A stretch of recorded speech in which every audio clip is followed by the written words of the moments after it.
Hello YouTubers, sup, my name is Ray for the TheYugiohCouncil. Welcome to Tech Tuesday, where every Tuesday we run down one card that you should give a second look at or just give a chance to, and this googly eye bastard's called Juragedo. He originates from the 138th episode of Yu-Gi-Oh! The original series, the Battle City arc, Marek vs. Yugi, where basically it was a vanilla monster with no effect, and Marek used it to increase the Winged Dragon Raw's power by 1,000. You can actually go on here on YouTube and watch episode 138 and 139 to actually see what I'm talking about, which is kind of funny. So Konami decided in Battle City that the Battle City Duelist Pack, this was going to be released. A lot of people just said, it's garbage. I actually like this card. I think it's got a lot of use. I'm going to talk about the pros and the cons here on Tech Tuesday, but before I do, let me just quickly mention that Coffee Timer Monday discussion video talking about, what else? The ban list and how Konami's changing and shaping it has gone up as of this morning around 10 a.m. Eastern Time, New York City.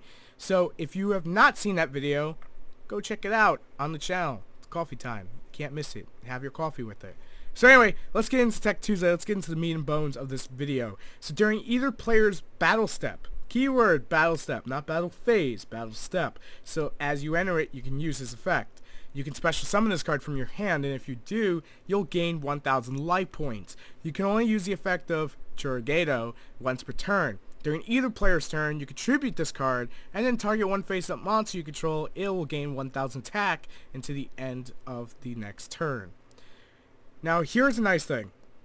That 1,000 gain is going to remain on the field for quite a little while. So things like Dark Law or Kaiku, just outs to a lot of decks that basically would normally use a monster to jump over, will have a hard time doing it if they don't have those, outs that are spell cards or trap cards to deal with it. So that makes this card pretty useful. It also specials itself, which is a pro in itself. And the 1,000 life points is, of course, nice to have, because you can just basically come back off the loss. Meta-wise, it's not going to see any play. Let's not kid each other here. Let's not get our hopes up into the stars. It's not going to see any play. The following can be used with it, though. If you are playing Miss Valley Falcon in any deck, Miss Valley Lockdown, I'm thinking Miss Valley Master, who you should also go subscribe to. Link on the channel. So anyway, you can actually utilize Miss Valley Falcon's effect to bounce this back to your hand to constantly gain 1,000 life points. Since it's only a once per turn effect, you're not going to constantly be able to gain life points, so don't get your hopes up in that, thinking that I'm making it, broken. It's not. Row mages can actually use this because a 1,000 life point gain not only will help them utilize their effects, and then you contribute this guy off and, make 1,000 stronger because the deck doesn't have a lot of beat sticks, but it also helps get a lot of your row mage cards going. Now, you can also use this in Monarchs.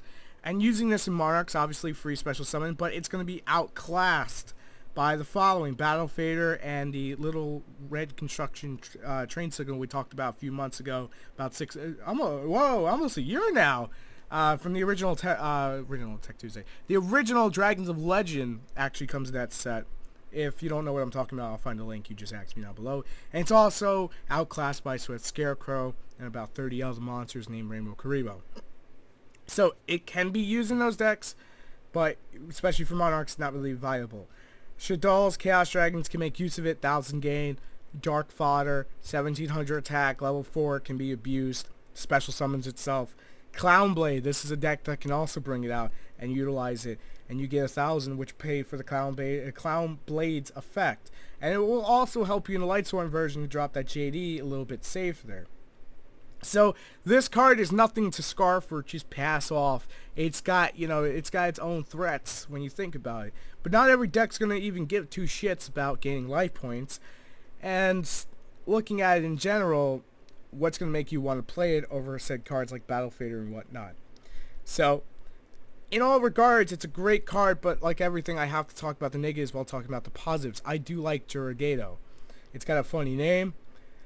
And it's hilarious looking with its googly eyes, but in all seriousness, maybe later down the line it'll find a better use. Maybe we're not utilizing in the proper usage. Maybe we need to put Miss Valley Falcon inside of a Row Mage and bounce shit back and use it again and constantly gain 1,000, protect yourself, while also wrecking your opponent up some shit. that's just my 2 cents on the card, and hopefully you enjoyed this Tech Tuesday.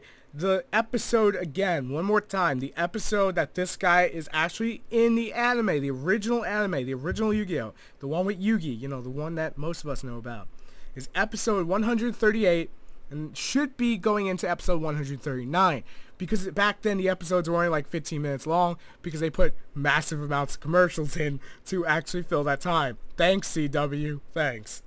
At the same time, you can actually see it as a vanilla monster with different artwork, so that's something to keep in mind too. It's not going to look exactly the same.